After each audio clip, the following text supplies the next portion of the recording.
El Consejo Nacional de Laicos, preocupado por la falta de formación e información del laicado en México en materia social, política y económica, nos hemos dado a la tarea de diseñar una serie de conferencias relativas a estos temas, basados en la doctrina social de la Iglesia, a través de las cuales podremos ir adquiriendo una nueva perspectiva de la situación que prevalece actualmente y así propiciar la participación activa del fiel laico en la sociedad actual, promoviendo el bien común y construyendo un mejor país.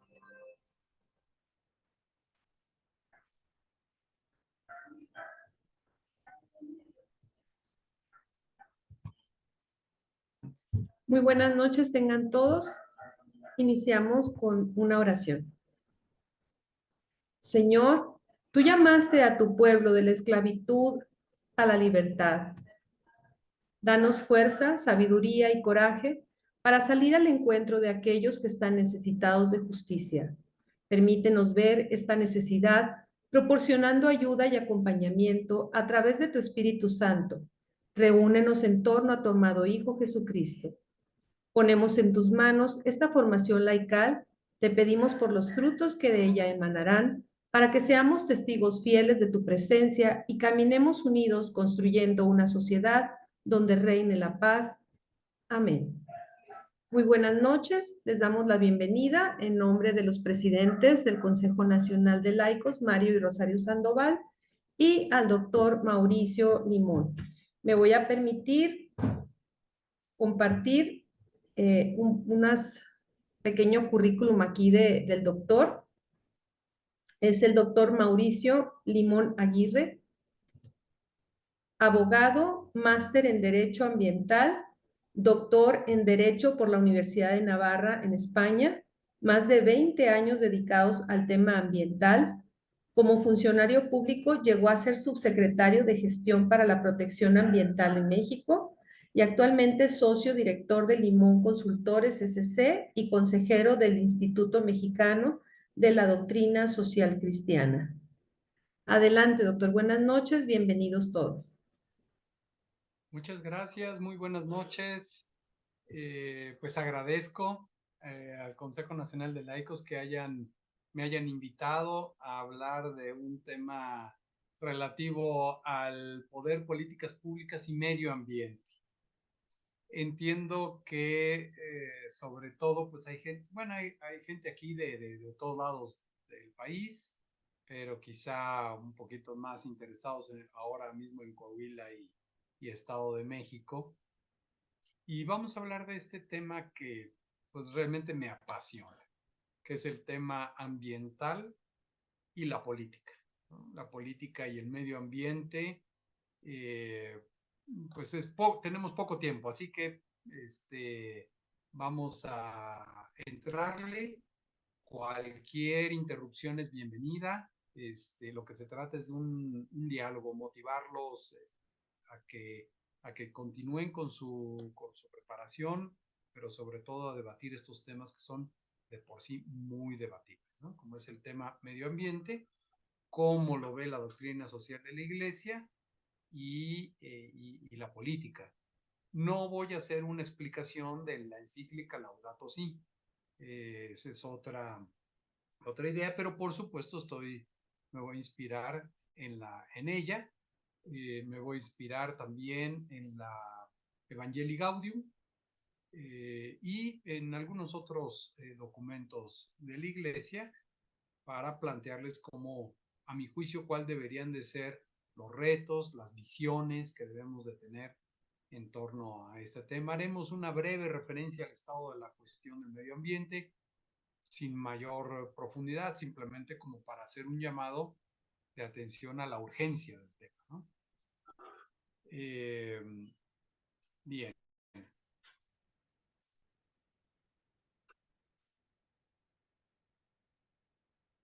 Ahí se mira, ¿no? ¿Sí se mira bien? Perfecto. Bien. Aquí hago un par de preguntas que en realidad, bueno, son preguntas del Papa en la Fratelli Tutti, que todos ustedes ya han oído hablar y quizá ya la han profundizado en algún momento. Y son preguntas sugerentes. ¿Puede funcionar el mundo sin política?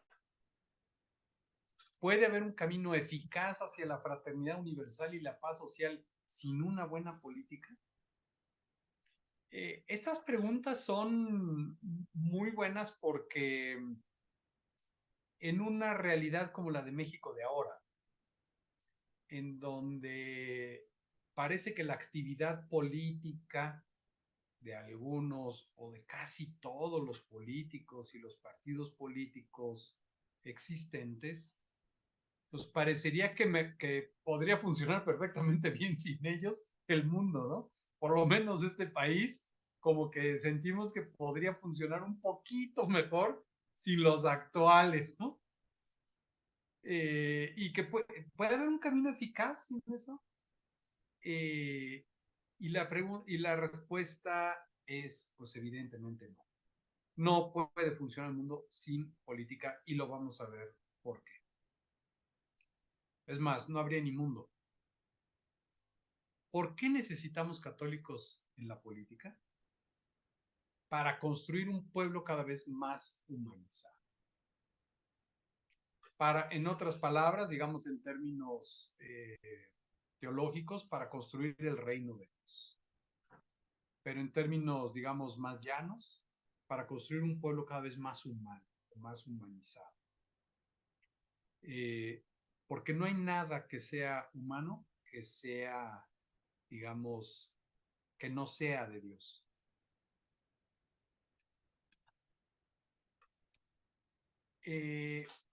Quizá ustedes han oído en este curso y en otros hasta el cansancio la expresión del Papa y en general de la doctrina social de la Iglesia, de que la política es una altísima vocación, es una de las formas más preciosas de la caridad porque busca el bien común.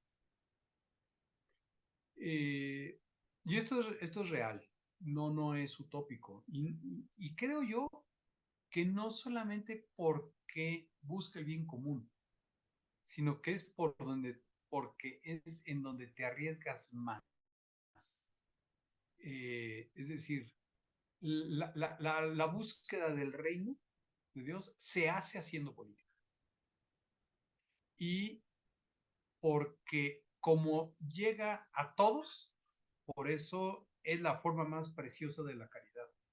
Y porque ahí incluso arriesgas patrimonio. Es difícil encontrar una actividad, llamémosle así, caritativa, o en donde esté en juego el amor, en donde de manera más inmediata no te comprometes tan fuertemente como es en la vida. Y por eso le sacamos, porque nos exige mucho honra, va a comprometer incluso patrimonio, porque va a comprometer el buen nombre, porque va a comprometer incluso hasta la vida. Entonces, simplemente veamos nuestra actitud hacia los políticos. Es difícil encontrar a alguien que hable bien de algunos políticos, ¿no? A todos les vamos a encontrar. Mi papá decía, ¿quieres conocer tus defectos? Entra a la política. Ahí te los van a decir hasta el cansancio. ¿Sí? Pero es y claro que vas a descubrir tus cualidades también, pero eso nadie te lo va a decir. Todo mundo te va a decir cuáles son tus defectos y de todo. Entonces, compromete, pues, desgraciadamente, a ese nivel. Ahora, esta caridad política supone haber desarrollado un sentido social. Es muy difícil realmente que alguien entre a la política si no tiene un alto sentido social. Y para tener un alto sentido social, tienes que tener un alto amor por el pueblo, por tu comunidad. No es suficiente para entrar en política el que digas, yo amo a mi familia y quiero que México tenga un mejor futuro para ella. La verdad es que es muy difícil encontrar un político que tenga esa visión un poco corta, sino que debe de ir mucho más allá y debe de ir hacia realmente un amor al pueblo. Es una especie como de, es como el ejercicio de nuestro sacerdocio en el pueblo. El sacerdocio de los católicos por el hecho de estar bautizados, es a lo que me refiero, ¿no? Que todos somos sacerdotes, profetas y reyes con nuestro bautismo. ¿En dónde ejerces preferentemente ese sacerdocio comunitario y ese profetismo? En la vida social, en la vida en comunidad y más ampliamente en la vida política. Porque lo que está en juego es esa caridad hacia el pueblo. Porque amas a un pueblo. ¿Y por qué lo amas? Porque perteneces a él. Y en tanto que tienes un sentido de pertenencia a ese pueblo, deseas lo mejor para ese pueblo. Y por lo tanto, eres capaz, digamos, de poner en juego tu sacerdocio como laico, digamos, como bautizado, y ese profetismo. Entonces, por eso no todo el mundo le entra a la política. Me refiero a los laicos comprometidos. A los católicos comprometidos no le entramos. Y es porque todavía nos falta mucho por madurar en este aspecto. Entonces, claro, si no le entramos nosotros, ¿quién le entra? Pues el que no tiene esta visión y el que le va a ver cómo le saca jugo y partida en donde esté. No digo que todos, por supuesto. Estoy generalizando, pero para ver el drama. El drama de la ausencia de católicos comprometidos, de laicos comprometidos por el bien común, por la construcción del reino y por hacer cada vez más humano a este país concretamente. La política busca sobre todo evitar o luchar contra el dolor evitable. Hay dolores que son inevitables. Esos no forman parte de la política. Pero todos aquellos dolores evitables son parte de la política. Por ejemplo, el dolor de una madre, de un padre ver enfermo a su hijo de cáncer y que no tiene medicinas, porque alguien tomó una decisión simplemente de desaparecer el seguro popular. Ese dolor es evitable. No es evitable, digamos, el que tenga cáncer, pues eso no depende de una buena o mala política, ¿no? Lo que sí depende de la política es que haya las medicinas para que ese dolor no exista. Habrá el dolor del enfermo, habrá el dolor incluso de la muerte, que eso es inevitable. Pero el dolor de ver, de la desesperación de no encontrar una medicina, ese es un dolor evitable. El dolor del padre y de la madre que salen a buscar pues con el trabajo el alimento para sus hijos y se lo roban en la esquina la quincena.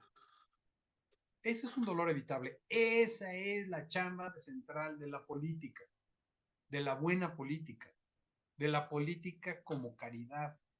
¿Por qué? Porque estás viendo justo el dolor del otro. Si tú no tienes esa empatía mínima, pues no puedes hacer una buena política. Lo demás serán pues, un buen administrador, será un buen, digamos, pues eso, un buen administrador de los bienes y párale de contar.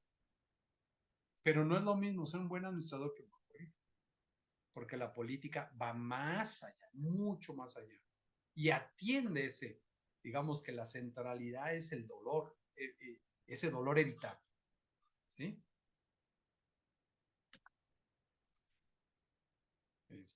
Déjame ver, ahí está. Ahora, esto es importante, esta lámina, porque casi voy a terminar con una reflexión teológica que tiene que ver un poquito con esto, habiendo pasado por el tema de la emergencia del agua, por ejemplo, ¿no? La historia de la salvación es la historia de un pueblo, no es la historia de una persona, es la historia de un pueblo. La alianza que hace Dios a través de Moisés es con un pueblo. A Abraham le promete un pueblo. Los mandamientos no van dirigidos a las personas en individual, van dirigidos al pueblo de la alianza. ¿Quieres tú, pueblo, que te acabo de sacar de la esclavitud? ¿Quieres entrar a una tierra prometida y vivir, digamos, en esa tierra prometida, donde manará leche y miel? Pues muy fácil. No robarás. Al pueblo le está diciendo, no roben, honren a sus padres, etcétera, etcétera. Es decir, los 10 mandamientos. Amarás a Dios sobre todas las cosas. No tengas otros dioses más que yo. Y ahí tienes tus 10 mandamientos. Y con eso tienes para construir todo un pueblo, digamos, en ese sentido, cuando Jesús viene, pues es un pueblo, digamos, escatológico, es un pueblo mesiánico, ¿no? que nos corresponde a nosotros echar a mano. Ahora, el mandato final, antes de subir al cielo en la ascensión, vayan y hagan a todos los pueblos mis discípulos. Es decir, lo que quiero enfatizar es que estamos inmersos en la historia de un pueblo. Podremos hablar de un pueblo como la humanidad, digamos, pero concretamente en un pueblo con una cultura específica que es México.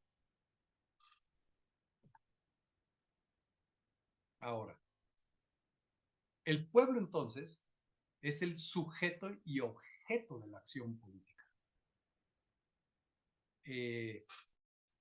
Esto es importante porque sobre todo los movimientos populistas, como los estamos viviendo tristemente, instrumentalizan al pueblo, lo utilizan, deja de ser el sujeto de su propio destino. Y no quiero decir con esto que nos difuminemos en el pueblo, no. Que ahora ya lo importante y único es el pueblo, no. Somos las personas también, ¿no? No quiero entrar mucho a esto, pero simplemente lo que quiero es enfatizar la importancia del pueblo como sujeto y objeto, en donde nosotros en lo individual vamos a hacer una adecuada política teniendo como mira al pueblo y el dolor del pueblo, ese dolor sobre todo evitable. La política la hacen los ciudadanos. Y aquí los ciudadanos, en tanto que expresión de la esfera política de la persona, no el ciudadano mayor de edad en términos constitucionales, de que quién es ciudadano, el que es mayor de edad, ¿no? Que tiene 18 años y hay ciertas personas pues que por su estado de incapacidad pues, no pueden ser ciudadanos, ¿no? A esa ciudadanía jurídica no me refiero. Me refiero a la ciudadanía que es la expresión política de la persona. Ahora, persona entendido como un ser en relación dialogal. No voy a entrar porque esto es una cosa, digamos, más del humanismo y no es el objeto. Simplemente estoy poniendo las premisas para entender esta política y por qué esto tiene relación muy particularmente con el tema medioambiental. Una persona es un ser en relación, sobre todo, es un ser en relación, pero no es en cualquier relación, sino es un ser en relación dialogal.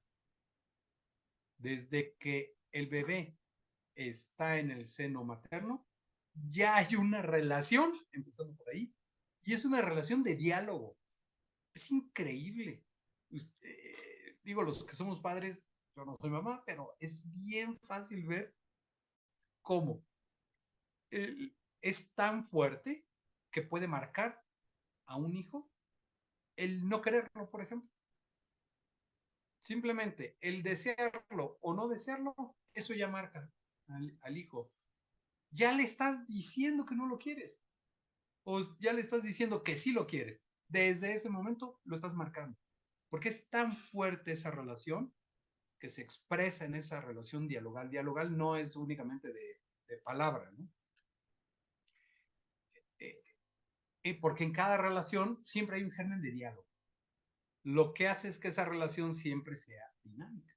Porque no es una relación estática, es una relación en tanto que de diálogo, pues es dinámica, ¿no? Y cuando ese diálogo es conducido por el amor, pues alcanza la unidad de la relación. Si alguien quiere que vaya un poquito más lento, por favor. ¿Eh? Ahora, Fratelli Tutti, por eso el Papa dice, cada uno es plenamente persona cuando pertenece a un pueblo. Esto lo dice el Papa en Fratelli Tutti en el 182. Cada uno es plenamente persona cuando pertenece a un pueblo. Y eso es bien fuerte porque a veces las visiones antropológicas, a veces que sin querer queriendo ya como que hemos interiorizado, nos hablan casi como de una especie de exacerbado individualismo, ¿no? Como una perfección individual. No, es plenamente persona, dice el Papa, cuando perteneces a un pueblo.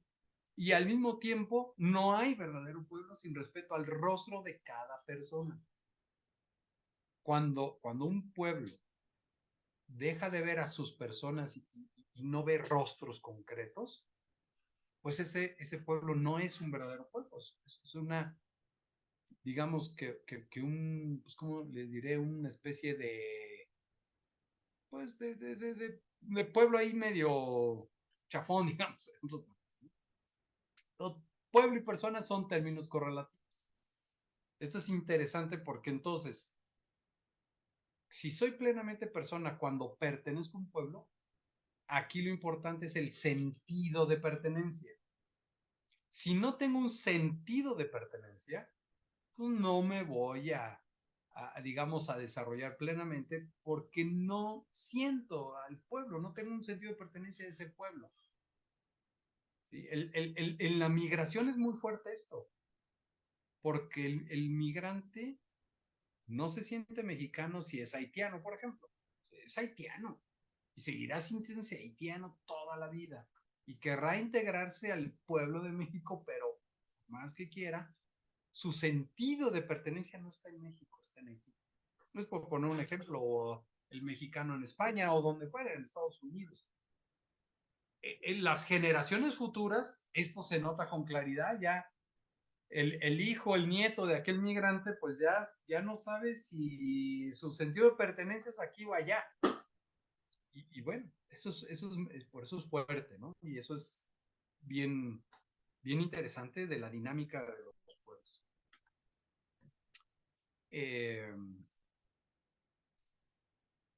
Ahora, ciudadano, les decía, es una categoría lógica, dice el Papa. Pueblo es una categoría histórica y mítica. Ahora, ahorita vamos a entrar en qué es eso de mítico. Ahora, por eso, simplemente lo que quiere decir es que el desafío de un ciudadano es comprender cómo vives ese sentido de pertenencia a la sociedad y de pertenencia a un pueblo. Se vive en sociedad, dice el Papa, y se depende de un pueblo. Ese sentido de pertenencia. Eso es fuerte porque ¿dónde nace el sentido de pertenencia en la familia? Es de manera innata. Yo pertenezco a una familia y me siento parte de esa familia y ese sentido de pertenencia a esa familia. Qué duro es cuando esa familia lo expulsa por X o Y motivo. Entonces, dejas de tener ese sentido de pertenencia. Ya hoy, tristemente, no hay un sentido de pertenencia por ejemplo, a la parroquia. Ya empieza a perderse ese sentido de pertenencia a una escuela, a un trabajo. Antes tenías la camiseta puesta del trabajo, entrabas a ese trabajo y querías estar trabajando ahí 30 años y jubilar. No, ahora, espérame, no. No, un chavo más de 3 años en el mismo trabajo, como que no. Es difícil. Sí, le preguntas a un chavo, oye, ¿cuál es tu sentido de pertenencia? ¿A qué te sientes como parte de pertenencia? Pues, a ver qué nos dicen. Esto es sobre todo que nace o se expresa más fuerte en la adolescencia. Por eso quieren pertenecer a ciertos grupos y ahí, ojo, pues con los amiguitos, ¿no? Porque si los amiguitos son muy gandallas, hijo, luego los papás estamos viendo, sufriendo porque tienen, cada amiguito, pero a lo que voy es ese sentido de pertenencia. Cuando se pierde el sentido de pertenencia, pues pierdes, digamos, esa cualidad de ciudadano porque no te comprometes, simplemente.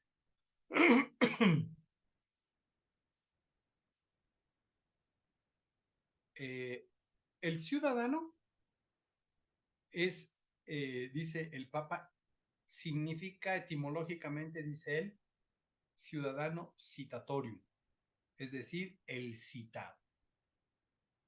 Y es el citado ¿a qué? Al bien común. Es el citado a asociarse hacia el bien común. Es el citado, el llamado a buscar el bien común. Entonces, la ciudadanía es una vocación. Y esa vocación es porque es una vocación al bien común. Por eso la vocación es un llamado, ¿no?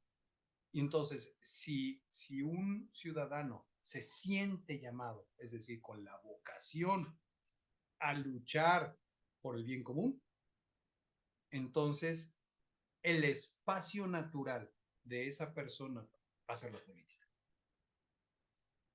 Por eso es natural en los católicos esto. O sea, no, yo no veo quién es como lo más normal y lógico de un católico es estar en la política porque justo es lo que te están diciendo, es tu vocación como persona en un pueblo de sentido de pertenencia al pueblo es justo a construir el bien común de ese pueblo. Bueno, pues más católicos es imposible. Entonces, se trata de personas convocadas hacia una unidad que tiende al bien. Obviamente, el bien común tiene una de sus características, es la unidad. Pero unidad en la diversidad. La unidad que elimina las diferencias no es unidad, es unicidad. No es lo mismo la unidad de 3 personas que la unicidad, porque la unicidad es uno, ¿no? De ahí que la unidad presuponga la diversidad y no la fusión de la diversidad, sino la unidad de la diversidad.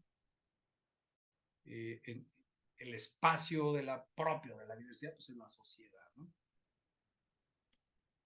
Bien. Para ser ciudadano pleno no basta la pertenencia a la sociedad. La persona social adquiere su más cabal identidad como ciudadano en la pertenencia a un pueblo. Sociedades, digamos, es el conjunto de las personas más o menos organizadas, ¿sí? El pueblo implica incluso una cuestión de carácter cultural. No es lo mismo el pueblo mexicano que el pueblo español. Todos somos iguales en dignidad, pero tenemos una cultura diferente, ¿sí? Identidad en ese sentido es pertenencia, y el desafío de la identidad de una persona como ciudadano se da directamente proporcional a la medida en que vive su pertenencia, ¿sí? Aquí, pues obviamente al pueblo en el que nace, ¿sí? Es decir, antes era más fácil, antes dabas la vida por tu patria, ¿no? No dabas la vida por la patria del vecino, eres un mercenario. y si le das un poco más de dinero sale corriendo, y si le pones la pistola en la cabeza sale corriendo. O sea, en cambio, alguien que da la vida por su pues no sale corriendo. Por eso un mártir no sale corriendo, porque está dando la vida por un pueblo, está dando la vida por Dios, pero no es un Dios sino es el Dios que nos acompaña, y el Dios de la historia, y el Dios que está en las personas, y sobre todo en las personas más, digamos, necesitadas, ¿no? Bien, ahora, simplemente esto eran unos conceptos básicos de por qué es normal en un católico participar, ¿no? Y participar en política como un ciudadano. Por eso hay que hacer ciudadanía. Hacer ciudadanía es eso, es formar a las personas a que se comprometan con el bien común. ¿Cómo las formas? Pues de muchas maneras, digo, pues como las personas nos vamos formando poquito a poco, y yo hoy pienso y hablo pues muy distinto que hace 10 años, que hace 30 y que hace 50 años, ¿no? Así es, pues así es, los pueblos se van formando, se va formando en esa ciudadanía. Por lo tanto, la lucha y el trabajo por la ciudadanía es, como decía don Manuel Gómez Morín, brega de eternidad. Pues sí, pues es brega de eternidad porque es para toda la vida, de todas las generaciones, es hacer esa ciudadanía, esa convicción de luchar y construir el bien común. Bien, participar tiene dos connotaciones. Tomar parte en algo, en este caso vamos a dedicarnos al tema del medio ambiente, es el cuidado de la casa. Yo quiero participar. ¿Cómo voy a participar en política? Pues hay muchas formas de participar en política, ¿sí? Digamos, una acepción de la palabra participar es tomar parte en algo. ¿En qué? En el cuidado de la casa común. Yo hago buena política cuando cuido la casa común, ¿sí? Dice incluso el Papa en Fratelli Tutti también, dice que alguien que cuida el agua teniéndola, eso muestra un altísimo nivel moral. Tú teniendo agua, no la desperdicias, eso refleja una cualidad moral muy elevada, dice el Papa en Fratelli Tutti, ¿sí? ¿Por qué? ¿Por qué la cuidas? Porque es nuestra casa común. Teniéndola, me refiero, ¿sí?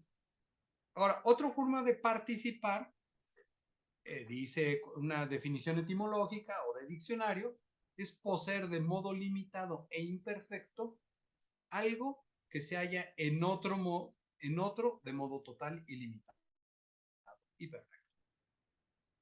Es decir,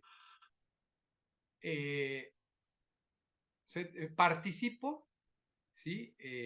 O la participación, digamos así, es poseer de modo limitado e imperfecto, ¿sí? Algo que se halla en otro de modo total, ilimitado y perfecto. Es decir, la cocreación, la dignidad humana, ¿sí?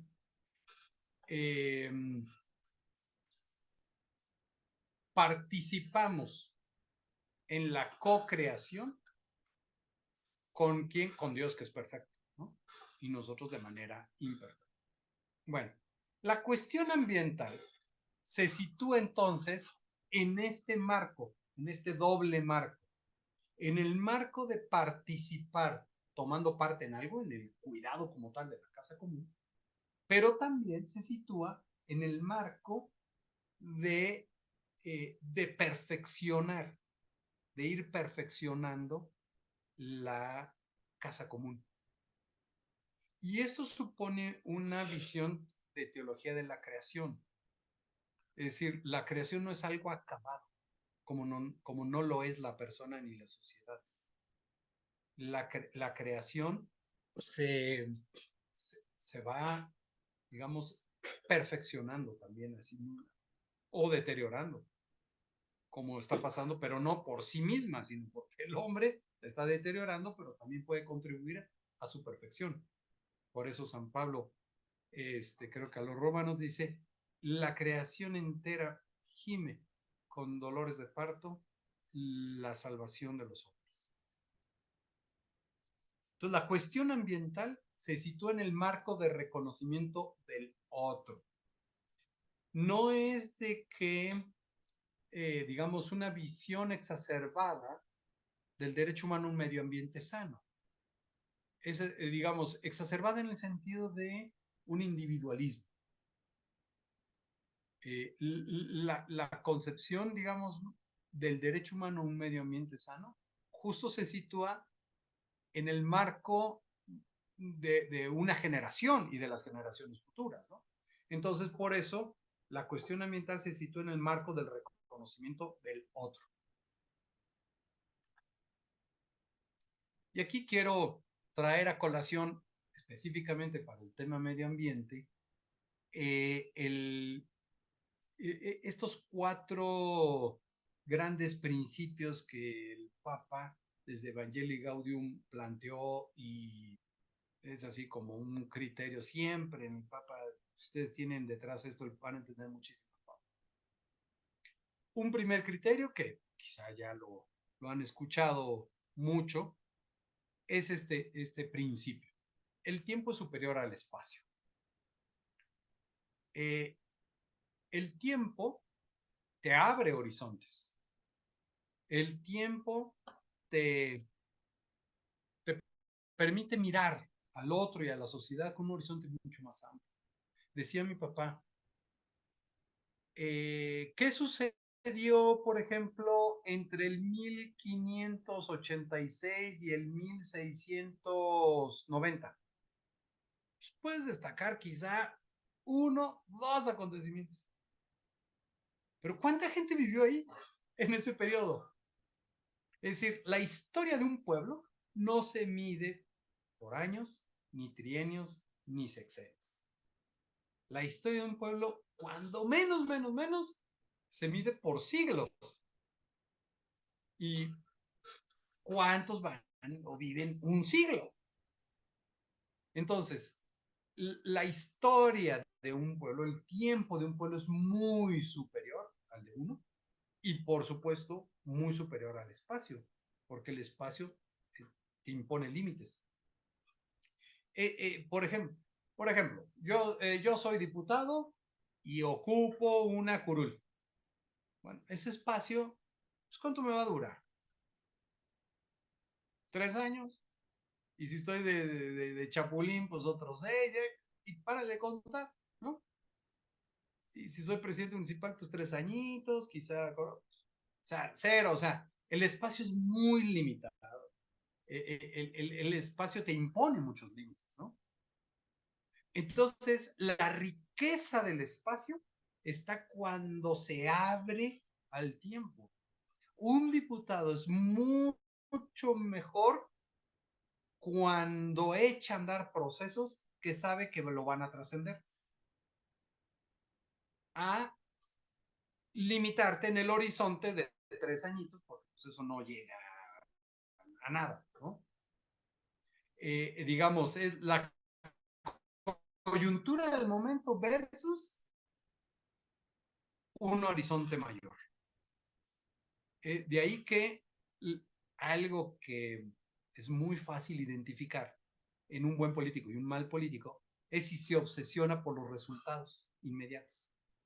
Si se obsesiona por los resultados inmediatos, ese cuate no está en la lógica, o esa señora o esa persona no está en la lógica de que el tiempo es superior al espacio, porque está obsesionado por los resultados.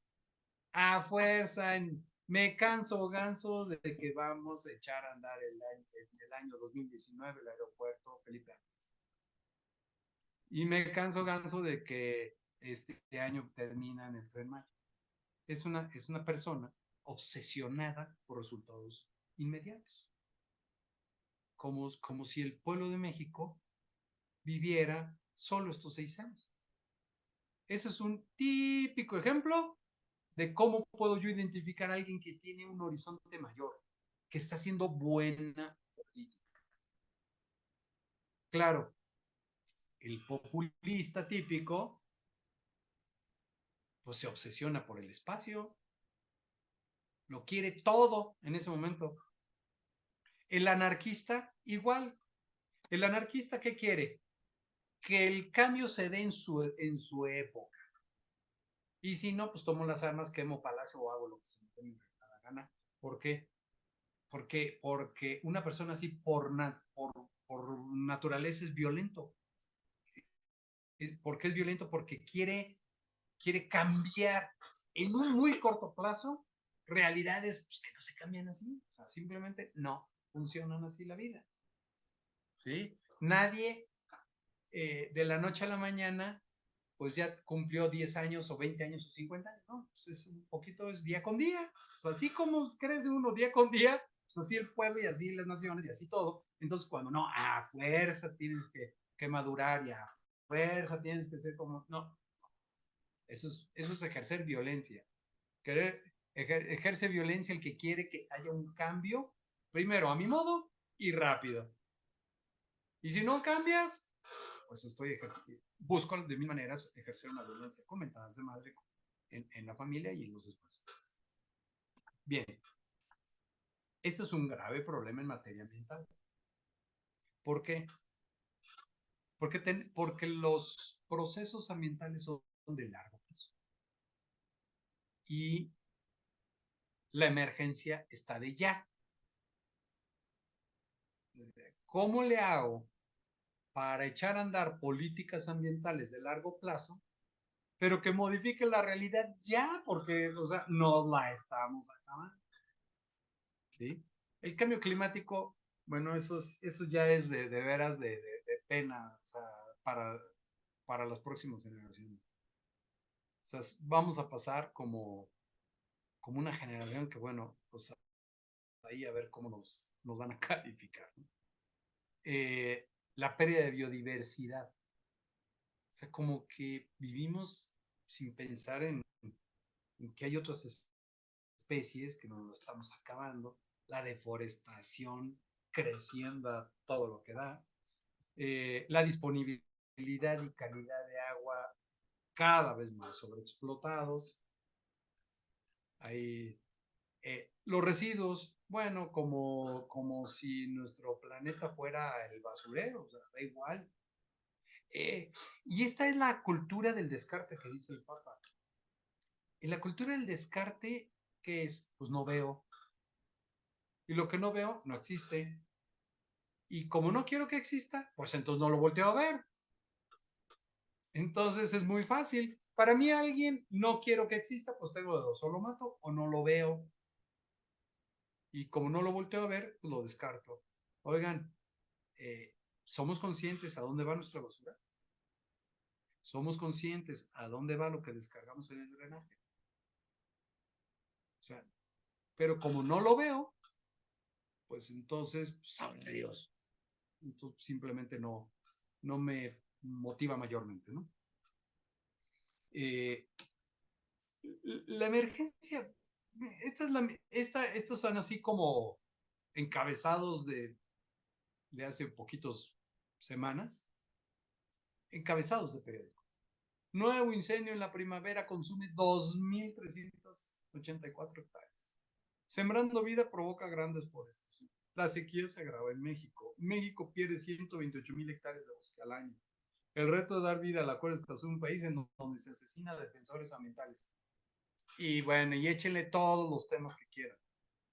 Agua, residuos, pérdida de biodiversidad, cambio climático. Ya lo estamos viviendo. Entonces, ante el reto, un reto que tiene un político de dar solución al tema del agua, pero al mismo tiempo con una visión de largo plazo. Entonces, ¿cómo entrarle a trabajar en una adecuada política ambiental en donde la emergencia la tienes, donde hay gente que no tiene agua y sabes qué, no va a tener agua y cada vez va a haber más gente que no tengamos agua? Algo tienes que hacer. No puedes estar haciendo una planeación allá como para ver cuándo, porque entonces, ¿y el dolor ajeno qué? ¿Cómo evito ese dolor? Entonces, sí me explico en esa tensión entre tiempo y espacio en materia ambiental. La vaquita marina es decir, una especie que está prácticamente en extinción. Tengo que tomar decisiones ya, y son decisiones fuertes porque implica a muchos pescadores. Tengo que tomar decisiones ya en materia de cambio climático. Y son decisiones, por ejemplo, de ya no usar carbón, de ya no usar petróleo, de ya no usar combustible para generación de energía eléctrica. Pero nos vamos a cargar un montón de gente que trabaja ahí. Entonces, este tema entre entrarle a las decisiones ya, pero sin perder el horizonte de largo plazo, es lo que hoy se le ha llamado la transición energética, por ejemplo, o transición energética justa. Es injusto que de la noche a la mañana cerremos todas las empresas relativas al carbón y se queden 10,000 personas sin empleo en México. Porque es urgente. Oigan, pero esas personas tienen trabajo. Esas personas realmente qué tanto contribuyeron al tema del cambio climático, etcétera. Es decir, no es justo que pues mucha gente se quede en el camino porque urge tomar decisiones y hay esta tensión. Entonces, a lo que voy es, en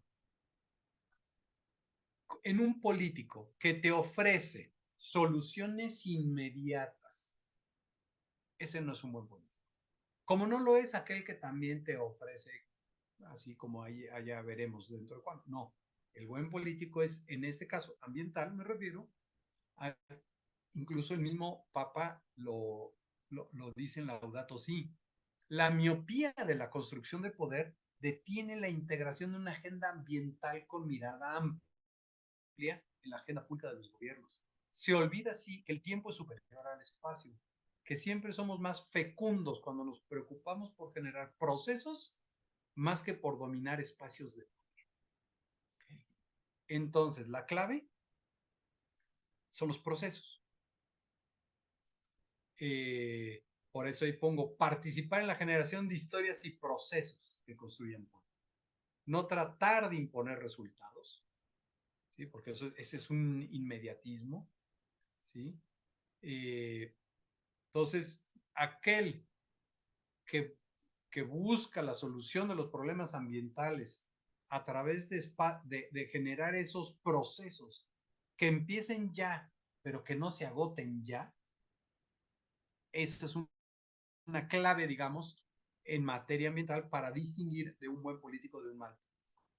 ¿Sí? Si aquel que te promete 1000 cosas de materia inmediata, pues olvídenlo, ese es un violento. ¿Por qué? Porque lo va a hacer me canso ganso. Segundo criterio, la unidad es superior al conflicto. ¿Sí? Actitudes ante el conflicto. Unos lo miran y siguen delante como si no pasara nada. Se lavan las manos para continuar con su vida, ¿no? Entonces hay un conflicto, pues hay nada más como que para que no me salpique, ¿no? Y mejor ahí le sigo. O cuando mucho, sacan el celular y lo graban. Y ya, ¿no? Otros entran en el conflicto, pero se quedan prisioneros de él, ¿sí? Y proyectan, por supuesto, en las instituciones sus propias confusiones e insatisfacciones, ¿sí? Bueno, me cansaría de darles ejemplos del actual gobierno de eso. Se quedan prisioneros en el conflicto y proyectan todas sus políticas públicas en sus propias insatisfacciones y confusiones. Tienen, no entro a muchas, pero en materia de política ambiental, bueno, el desmantelamiento de las instituciones ambientales es un drama. Pero, por ejemplo, entre otras, eliminaron el Fondo de Cambio Climático, eliminaron el Instituto Nacional de Ecología y Cambio Climático, eliminaron el Instituto Mexicano de Tecnología del Agua, prácticamente ya desaparecieron la Comisión Nacional para la Biodiversidad. Es decir, las 3 instituciones claves de investigación en materia ambiental en este país prácticamente ya no existen. Por sus propias insatisfacciones. Entonces, pues, ahí se quedaron y ahí están. Entonces, el político acepta sufrir el conflicto porque de verdad se sufre, ¿sí? Pero para resolverlo, para transformarlo en un eslabón de nuevo proceso. Yo fui, pues ya ahí Araceli les comentó que fui funcionario 18 años. 3 años en el municipio de Guadalajara como secretario del ayuntamiento.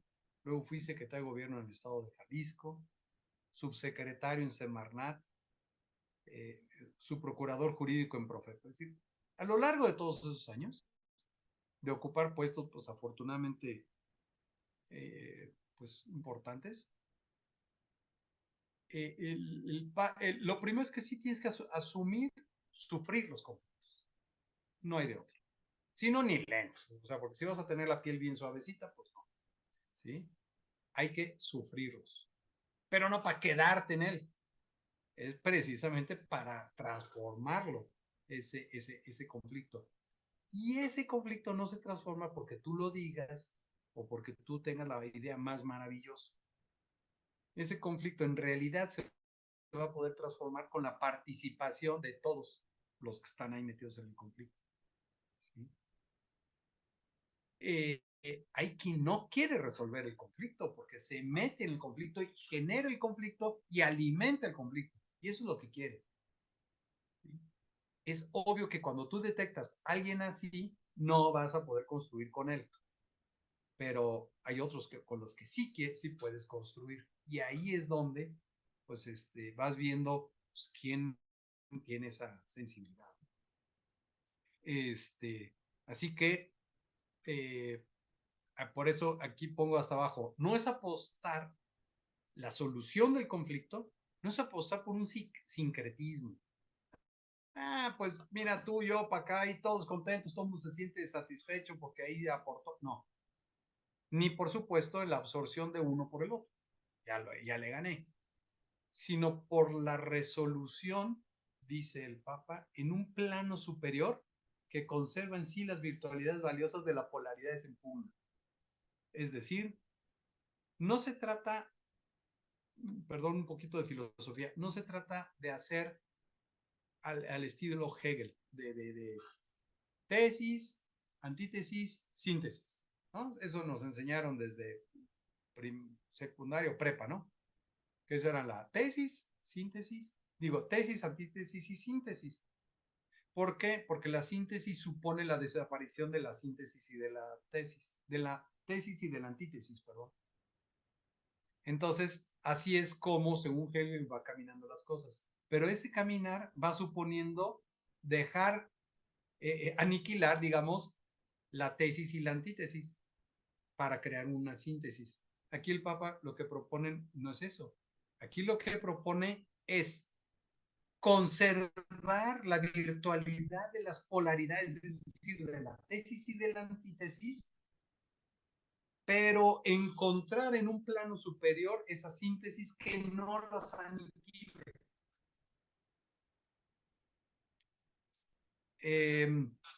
Es decir, es conservar las diferencias, pero avanzando en la unidad, ¿no? En la unidad que es superior a ese conflicto, que es natural.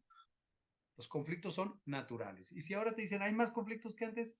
Bueno, pues sí, porque hay más comunicación, por lo que sea. El problema no está en que haya más conflictos, sino en que la forma de resolver los conflictos no está siendo a través del derecho, está siendo a través pues, de la imposición, a través de las polaridades, etc. Entonces, en pocas palabras, eso de fifís y pueblo bueno y pueblo malo, esas polaridades artificiosas que se han generado, justo van en contra de lo que dice el Papa. Porque el Papa dice, esas polaridades hay que conservarlas. Hay que conservar la virtualidad de cada una de esas polaridades, pero elevarlas, elevar ese conflicto para superarlos y seguir construyendo, no aniquilando. No sé si me explico. Es decir, la división que se está gestando tristemente desde el poder, y no solo en México, tristemente, sino en muchos lados, esa división que se está generando, qué es lo que quiere generar síntesis que finalmente aniquilen a uno. Eso no es la unidad superior al conflicto. ¿Sí? Digo, es otra forma digamos. Ahora, en materia ambiental. En materia ambiental, una típica polaridad en materia ambiental es conservo o combato pobreza. A mí durante mucho tiempo me dijeron que era primero, la pobreza o la degradación ambiental. La degradación provoca pobreza o la pobreza provoca degradación. Esa es una, por ejemplo, típica falacia, típicos de los que te quieren meter en esta polaridad. Porque lo que sí es que hay pobreza y lo que sí es que hay degradación. ¿Sí? Entonces, aquí de lo que se trata es de superar esa y verlo desde otra perspectiva. ¿Sí? Porque cuando tú ves desde otra perspectiva, dices, oye, y si ciertamente uno es causa del otro, ¿no habrá en realidad una causa anterior que provoque pobreza y degradación? Cuando tú te sitúas fuera, dices, ah, caray, entonces es que en realidad la pobreza no genera degradación y la degradación genera pobreza, sino que en realidad hay algo detrás que generó esa pobreza y esa degradación que se están alimentando. ¿Sí? Esa es la clásica, digamos,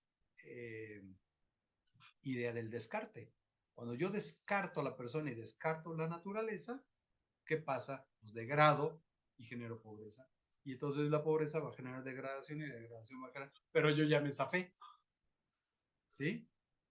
Entonces, quien no combate al mismo tiempo la pobreza y el medio ambiente, no es buena política. Se los digo por experiencia. O sea, yo lo probé 500 veces. Hasta que después de muchos años me cayó el 20 y fue mucho más eficaz. Tercer criterio. La realidad es superior a la idea. Esto es tremendo. Es tremendo. Tenemos que pedirle a Dios que nos abra los ojos y los oídos y que haga el milagro como lo hizo con tantos. Cuando le preguntaba, ¿qué quieres que haga? Cuando un ciego le dice, ¿qué quieres que haga por ti? Pues, ¿qué le va a decir? Pues que vea. Pero es porque era consciente que era ciego. Y nosotros no somos conscientes de que somos muy ciegos. Hay que pedirle a Dios que nos abra los ojos para ver la realidad, aunque duela. La realidad es, la idea se elabora, obvio, ¿no?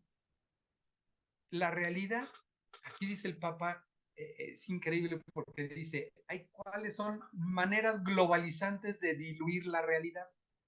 Los purismos angélicos, dice él, los totalitarismos de lo relativo, los nominalismos declaracionistas, P.G. Dixit, los proyectos más formales que reales, los fundamentalismos ahistóricos, los eticismos sin bondad, los intelectualismos sin sabiduría.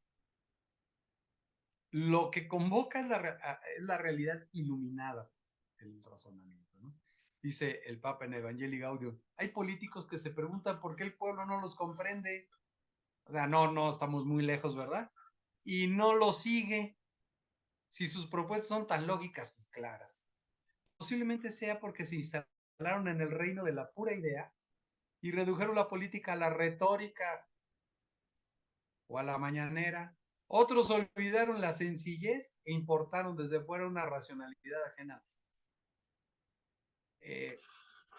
Ahora que estamos en las elecciones del Estado de México y Coahuila, bueno, pues nada más échenle una ojeadita a esto para pues, un poquito caer en la realidad, ¿no? Y entonces, esto de la realidad superior a la idea y la unidad superior al conflicto, se nota aquí lo que les decía antes de pobreza y degradación. Y entonces unos dicen, la verdad es que la pobreza es ni modo. O sea, si queremos progresar, pues va a haber gente que va a ser pobre.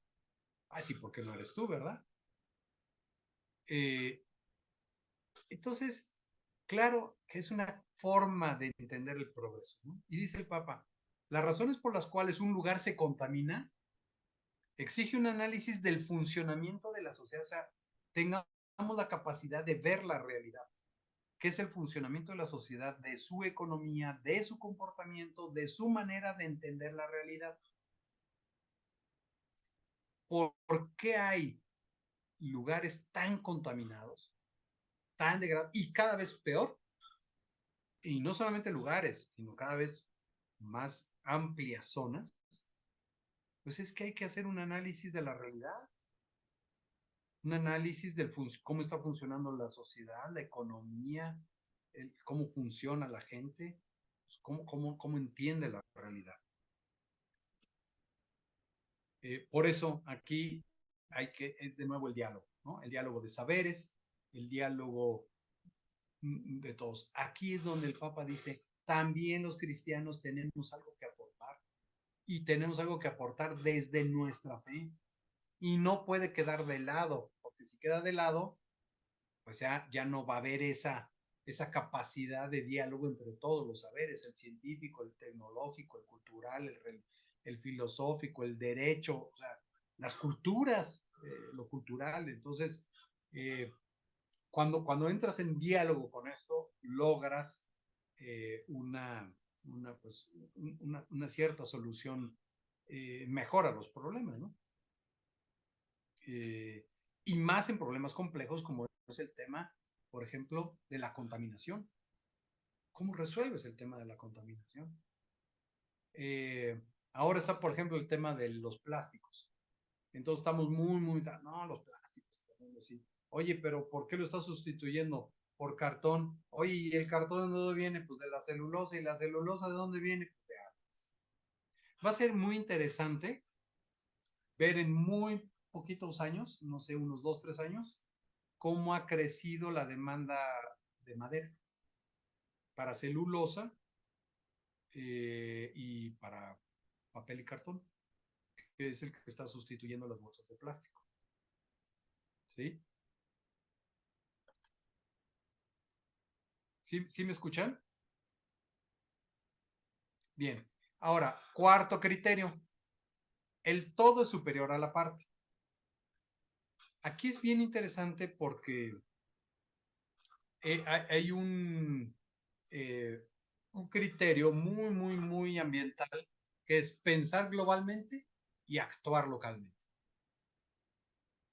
Es decir, yo transformo la realidad en mi realidad, o sea, en mi parcelita, en mi colonia, en mi casa, ahí es donde yo voy actuando ahí, es como realmente voy a transformarla. De otra forma, no.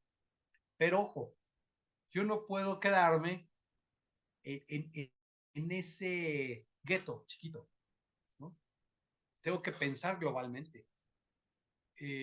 Aquí es muy interesante cuando el Papa dice la globalización, dice, cuando tú te quedas en esa globalización, dice, te vuelves ciudadanos que viven en un universalismo abstracto y globalizante, miméticos pasajeros del furgón de cola, admirando los fuegos artificiales del mundo que es de otros con la boca abierta y aplausos. Es bien fuerte el Papa en esto, ¿no? Cuando nos quedamos en lo globalizante.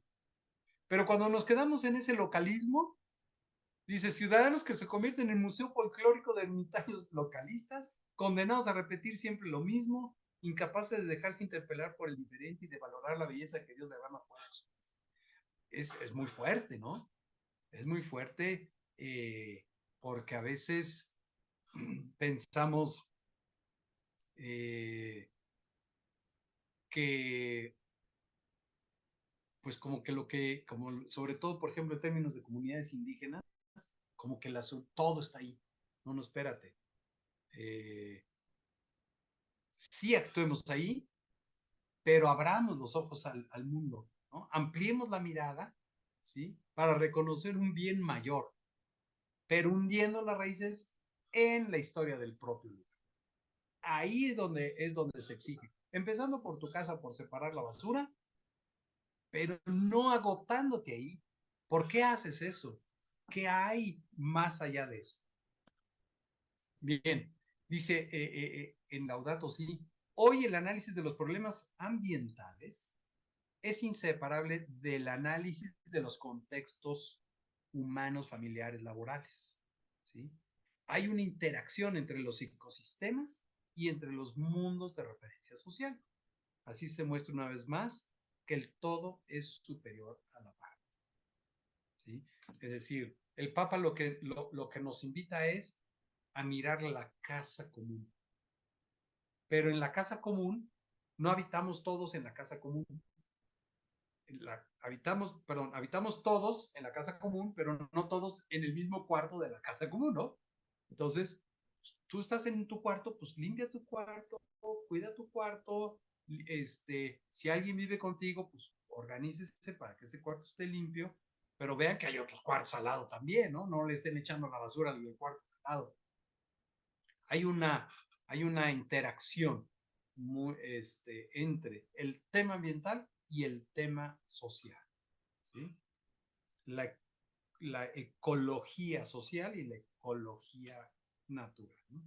No hay, en pocas palabras, dos crisis, una ambiental y otra social, sino una sola y compleja crisis socioambiental. Lo que les decía, la pobreza no es causa de degradación y la degradación no es causa de pobreza. La pobreza y la degradación son causas o más bien, más que causas, son el efecto de una causa común, que es la teoría del descarte, con la idea del descarte. Aquí, ¿cómo vamos de tiempo, Araceli? Pues tenemos una hora ya, maestro. Ok, Tenemos, o sea, ahorita son las ¿qué hora es ahorita? 8, ajá, son las 9:10, con 10 minutos. Ok, no. Vamos a terminar antes para que haya espacios de mucho diálogo, ¿no? Ok. Aquí lo que quiero plantearles es el paradigma del desarrollo sustentable versus el de la ecología integral. Porque ya es mucho pedirle a un político que tenga el paradigma del desarrollo sustentable. Es casi imposible pedirles el tema de la ecología integral, ¿no? Pero sí saber que hay diferencias, ¿no? Y en el paradigma del desarrollo sustentable es, si ustedes googlean desarrollo sustentable, les van a hacer 3 bolitas, ¿no? Y el económico, ambiental y social, y en medio es el desarrollo sustentable. Eso es pura idea, la verdad. Eso no existe en la realidad, ¿no? Ni cómo se traduzca. Sin embargo, porque además el concepto va más en la línea de lo que aquí les pongo. El paradigma del desarrollo sustentable supone que la base de tu desarrollo económico y social es el medio ambiente.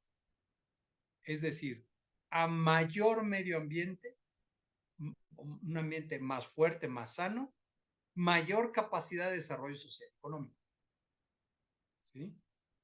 Entonces, hay que primero que nada cuidar y proteger y engrandecer, digamos así, el tema medioambiental para poder construir de manera sostenible, es decir, en el tiempo, su desarrollo social y económico, no al revés. ¿Sí? Porque si yo quiero que haya agua para siempre, pues, ¿qué tengo que hacer? Cuidar las fábricas de agua, digamos así, los bosques. Entonces, si yo no cuido los bosques, y particularmente las áreas de recarga de acuífero, entonces, por más que quiera, no va a haber un desarrollo económico y social sostenible, se va a caer. Lo que está pasando en muchos lugares de México. La comarca lagunera es un buen ejemplo de eso. Monterrey, ni se diga. Bueno, Ciudad de México y muchos. Entonces, lo que necesitamos es, para tener agua, ¿sí? Es cuidar el medio ambiente, cuidar las fábricas de agua, son los bosques, ¿no? Suelos, que cuando llueva se retenga, que cuando llueva no corra con todo el lodo y esté erosionando, porque no vamos a nosotros a controlar la lluvia. Entonces cada vez va a haber menos lluvia. ¿Cómo le hago? Pues aprovechar el agua bien, ¿no? Haciendo que haya más agua en el acuífero y sacarle menos agua al acuífero para engrandecer el acuífero y por lo tanto tener, ¿cómo no le saco agua al acuífero? Pues por ejemplo, utilizando el agua sucia. Si yo ya le saqué, reúsala en sin fin. Lo más que se pierde pues, es por evaporación. Entonces, ese ciclo, pues, ¿qué hago? Pues ya no le saco más agua al acuífero, estoy permitiendo que con una buena conservación de bosques se meta más agua al acuífero, entonces engrandezco mi base y puedo construir más un desarrollo social y económico. Ese es, digamos, el paradigma del desarrollo social. El paradigma de la ecología integral a la que invita el Papa es a decir, ojo, lo ambiental, más que lo ambiental, lo ecológico, es decir, lo que está en juego en la casa común, es más que lo social, económico y ambiental. ¿Cómo qué? Como lo cultural, por ejemplo. ¿Sí? Por eso habla de la ecología cultural. La ecología cultural también se vuelve base de crecimiento. Y la cultura, no solamente la cultura, digamos, de nuestros antepasados, históricas, pirámides y eso, sino las culturas vivas, actuantes, hoy, ¿no? Nuestra propia cultura. Entonces, por eso el Papa hace una mirada mucho más amplia, también interviene la cultura. Porque es que además la realidad se impone. Yo recuerdo mucho varios casos de proyectos de carreteras, mineros, o ahora Tren Maya, etcétera, en donde se está arrasando con las culturas. Arrasan con las culturas. Entonces, esos proyectos lo único que generan pues, es problemas, conflictos. Ya no es un tema ambiental. Ya no es un tema de que si se cuida el medio ambiente o no. Todo lo puedes tú cuidar completamente. Pero si no tomas en cuenta la cultura, pues, vas a tener problemas, ¿no? Por eso habla el Papa de una ecología cultural, incluso de una ecología económica, ¿no? Ecología siempre en sentido de la casa, el aspecto de nuestra casa común, por eso habla del cuidado de la casa común, en lo social, en lo económico, en lo ambiental, en lo cultural. Y la ecología de la vida cotidiana es el transporte, por ejemplo, son los residuos, es donde realmente estamos viviendo, ¿no? Cómo hay lugares de hacinamientos horribles y pues eso ahí no hay una adecuada ecología de la vida. Es como si en una casa, en un cuarto para ti solito, con aire acondicionado, todas las comodidades, y el cuarto de al lado de tu hermano o de tu hermana, sin aire acondicionado, sin baño propio, y además de los 5 hijos, metes a 4 ahí en un cuarto y al hijo preferido pues, eso es injusto, ¿no? Bueno, pues es lo mismo lo que está pasando en la casa común. Bien, entonces el paradigma de la ecología integral, ¿cuál es? Todo está interconectado, dicen. Todo, todo. Y todo es todo. Lo anterior, lo presente, lo futuro, lo económico, lo social, lo ambiental, lo cultural, todo está interconectado. Ese es el paradigma, digamos, de la ecología integral versus la del desarrollo sustentable, que no es mala, ¿eh? O sea, yo nada más aquí lo planteo como de cómo los cristianos, los católicos, desde la doctrina social de la iglesia podemos todavía ofrecer mucho más allá que el paradigma del desarrollo sustentable. Visiones para apretar el problema. Aquí es un llamado a tener presente nuestra propia visión y la visión de los políticos, ¿no? El antropocentrismo despótico. ¿Esto qué significa? Pues que yo soy Dios y yo hago con la naturaleza lo que se me pega mi regalada gana, ¿sí? Y veo a los recursos naturales pues hasta donde mi capacidad me da para explotarlos. No tengo una mirada ni siquiera de creación, ¿no? Entonces, bueno, esta digamos que es el paradigma económico preponderante, ¿no? La economía tristemente se ha notado sobre esto, cuando ya ha habido llamados desde hace muchos años de que los recursos naturales no son ilimitados, pero toda la economía se montó sobre la idea, porque no es la realidad, de que los recursos naturales son ilimitados. Y como son ilimitados, pues entonces PIB, o sea, Producto Interno Bruto, a crecer a como de lugar. Nada más que pues tienes que traer los recursos naturales de algún lado. ¿Por qué creció 7, 10 y hasta 12 o 13% durante muchos años China? Su Producto Interno Bruto. Pues porque compró y se hizo de recursos de todo el mundo. Por ejemplo, cobre, madera, bueno, de todo el mundo. Por la buena o por la mala, se hicieron de cantidad de recursos naturales. Y entonces sí crecían, ¿no? Pero claro, ellos crecen y el otro pues no va a crecer igual porque pues ya no tiene ese recurso. Entonces, ¿por qué? Pues porque se montó la economía sobre los recursos como si fueran ilimitados. Y yo no digo la economía del neoliberalismo, no, la economía desde el siglo XIX, finales del XVIII, ¿sí? Entonces, todas las cosas económicas que ha habido, todas están montadas sobre este. Bien, ahora hay en boga dos visiones, un poco como respuesta a esta visión antropocéntrica. Está por otro lado dos visiones. Una visión que yo llamo biocéntrica y otra visión que yo llamo ecocéntrica. La visión biocéntrica parte de la idea de la igualdad de la persona con las de otros seres vivos. Somos igualitos que las ballenas y que los perros y gatos.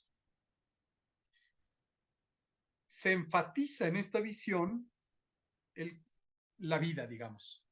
Y toda vida es igual, ¿sí? Y por lo tanto hay que cuidarla todas por igual, ¿sí? Da igual la vida de la planta, del perro, de la ballena, del elefante o de la persona. En la visión ecocéntrica se enfatiza más el todo. En la biocéntrica se enfatiza la parte. Esa vida es tan valiosa como otra. O sea, ese animal, esa persona, esa. En la ecocéntrica, digamos, es una visión más globalizante en el sentido de que ve más al ecosistema, ¿sí? En esta visión ecocéntrica lo que importa no es los elementos que lo conforman, sino el ecosistema como tal. Y entonces, en este sentido, las partes del ecosistema se subordinan al todo. O sea, las partes se subordinan al todo y en ese sentido la persona se subordina al ecosistema. En estas visiones, evidentemente, pues eliminan la diferencia ontológica y axiológica, es decir, la dignidad humana. La dignidad humana es precisamente nuestra calidad de superiores respecto a todo lo demás, ¿no? Entonces, aquí hay una visión igualitarista, en el mejor de los casos en la visión biocéntrica, si no es que de subordinación de las personas en la visión ecocéntrica. Es más, muchas veces llegamos a decir, bueno, yo no, pero algunos llegan a decir, como Hobbes, el hombre es el lobo del hombre. Aquí, ¿qué dicen? El hombre es el depredador del planeta. Y como el hombre es depredador del planeta, solución, pues que no haya hombres. Me refiero a personas en general. ¿Sí? Y en esta visión ecocéntrica, pues, como el gran depredador de todo es la persona, pues, ¿cómo soluciono el problema? Como no los voy a matar a todos, pues control de la natalidad, así de fácil. O sea, ¿qué tiene? Es decir, el problema está en la cantidad de personas, porque si todos somos depredadores y encima le metemos 10,000 millones de personas, bueno, pues entonces no vamos a acabar este planeta. Esa es la típica visión ecocéntrica, ¿sí? Ambas, sobre todo, bueno, ahorita lo vamos a ver, pero las dos abren formas a un nuevo panteísmo, con acentos muy neopaganos, que hacen derivar la salvación del hombre exclusivamente de la naturaleza, ¿sí? En un sentido muy naturalista. La Pachamama, la Madre Tierra, en sentido de que, a diferencia justo del opuesto de lo que decía San Pablo, que les dije al principio, de que la creación entera gime dolores de parto esperando la salvación de los hijos de Dios, dice San Pablo a los romanos. Aquí es exactamente al revés, ¿sí? Aquí, en vez de que la naturaleza, nosotros entendamos que el destino de la naturaleza se juega con nuestro propio destino, ¿sí? Aquí es al revés. Nosotros corremos el destino de la naturaleza, ¿sí? Entonces, como nos jugamos nuestro destino en función del destino de la naturaleza, entonces hay que proteger la naturaleza y hay antes que todo, ¿sí? Antes que la persona. Entonces, absolutizan en cierto punto, sobre todo en la visión ecocéntrica, el todo. Claro que hay una cuarta visión, pues, que es una visión que yo llamo humanista, pero no sé, no le he encontrado una adecuada pues como expresión, pero bueno. En esta visión humanista, no antropocéntrica, ni biocéntrica, ni ecocéntrica, que digamos que son los dos polos un poco en reacción a esta visión antropocéntrica, la visión humanista no es que se sitúe en medio de una y de otra, sino que mira de otra forma completamente el tema. Y lo mira justo desde estos que lo acabo de decir, ¿no? Desde la realidad, ¿no? La superioridad de las personas, la dignidad de las personas, pero no en términos absolutos porque no somos dioses, sino en términos relativos, como administradores. Somos administradores de la creación. Y eso desde Génesis 2, ¿sí? Porque Génesis 1 es posterior a Génesis 2. En Génesis 2 ya se habla de que administremos la creación, porque el dueño de la creación no somos nosotros, es Dios. En la visión antropocéntrica nos sentimos dueños, y entonces como la manzana del árbol que me dijeron de la manzana, pues yo la como porque pues, yo, si yo voy a conocer el bien y el mal, no, pues, así estamos, ¿no? Pensando que somos dioses.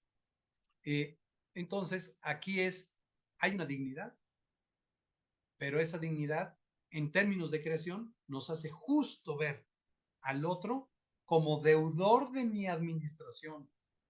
Y el otro son también las generaciones futuras. Por eso yo administro. Aquí se reconoce no solo la relación de interdependencia, o sea, tenemos una interdependencia vital con la Tierra y con la naturaleza. O sea, no vivimos en el espacio y en la Luna. Vivimos en este planeta Tierra y dependemos, nuestra vida depende de este ecosistema, ¿sí? Por supuesto que se reconoce, no puede dejarse de lado, ¿sí? Reconocemos pues esa dependencia, interdependencia de todos. Pero una cosa es esa relación vital de interdependencia con la creación entera y con los demás seres y todo. A otra es una relación de subordinación o una relación de igualdad, ¿sí? Porque en la visión humanista reconocemos nuestra superioridad, pero reconocemos otra cosa más importante, que esto es creación, que es una creación. Y si hay una creación, hay un creador, ¿sí? Y desde esta perspectiva, como medio para que toda persona y todas las personas de todos los tiempos puedan alcanzar su destino material y espiritual. O sea, bien común. Ustedes saben que la definición típica de bien común, ¿sí?, tiene que ver precisamente con el conjunto de las condiciones gracias a las cuales, el conjunto de condiciones sociales gracias a las cuales las personas pueden alcanzar su destino material y espiritual. Típica definición de bien común, que ustedes se la saben de memoria. Bueno, es precisamente cuando tenemos esta visión de bien común en la y supone entonces bien, pensar en términos de bien común, pensar en términos de creación y por lo tanto de un creador y por tanto de que es una creación no para mí o una creación para nadie. En las visiones biocéntricas y ecocéntricas es como una creación, o sea, ahí, o sea, para nadie y si nos vamos los seres, si se acaban los seres humanos, pues la creación va a seguir. No, no, no, no, no. Está aquí, la creación es vista entonces como para todos. Por eso es el destino universal de los bienes, ¿no?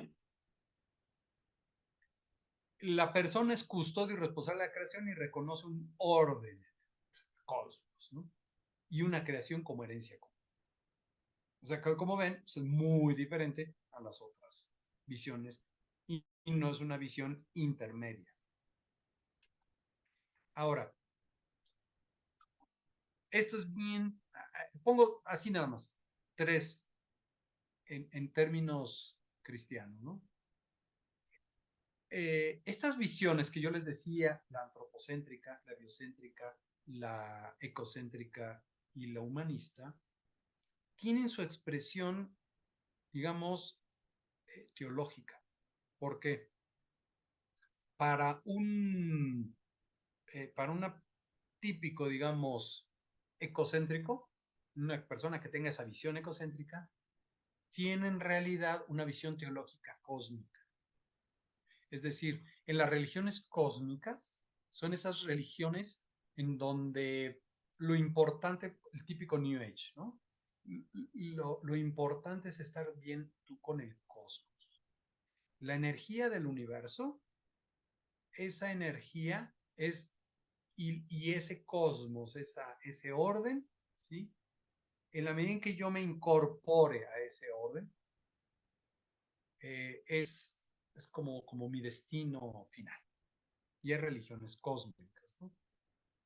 Eh, las religiones naturalistas son típicamente las religiones que creen en la reencarnación. ¿Por qué? Porque la vida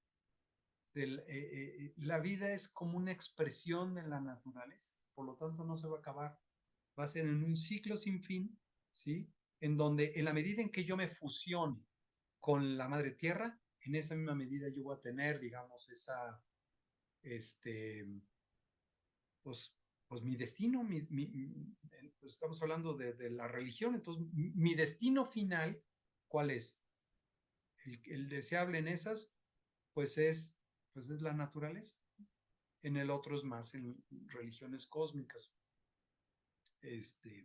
muy sobre todo de origen, las naturalistas, las cósmicas son más de origen hindú, y las naturalistas más de origen budista, orientales, por allá también, ¿no? Pero las grandes religiones como los musulmanes, los judíos y los cristianos, nosotros pensamos somos de una religión histórico-escatológica. En las religiones naturalistas es un ciclo sin fin, ¿sí? En las religiones históricos-escatológicas no es así, porque la religión histórico-escatológica es porque la humanidad y la historia de la salvación en la que está inmersa la creación está en un contexto histórico, tanto que Dios intervino en la historia por primera vez, por ejemplo, cuando saca al pueblo de Egipto de la esclavitud, pero en la plenitud de los tiempos Dios interviene en la historia, nuestra historia, enviando a su Hijo. Y ese Jesús, hombre, vivió en la historia, ¿sí? En una historia, en un tiempo, espacio determinado. Y ese Jesús, Dios, resucita, y por eso lo es católico, y continúa en nuestra historia de nuestros pueblos y nosotros. Nosotros, bueno, todos los judíos y todos, pero particularmente los católicos, creemos que Dios es el Dios de la historia y que Jesús resucitó y que Jesús vive conmigo, me acompaña en mi historia. No estoy solo nunca. En mis dolores, en mis enfermedades, en mis frustraciones, en todo. Ahí está Jesús conmigo. Y así como está conmigo, está con el pueblo.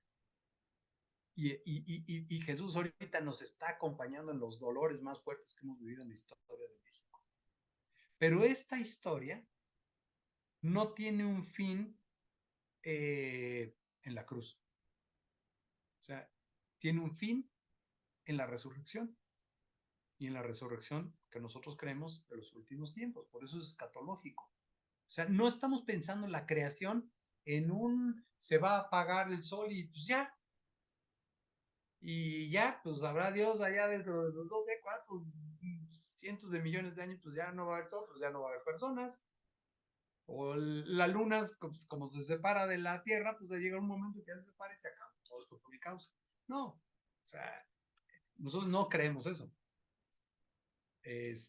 Nosotros creemos en que hay un designio de salvación desde la creación. Entonces, eso es muy distinto, como ven, a pensar en una religión naturalista o cósmica, ¿no?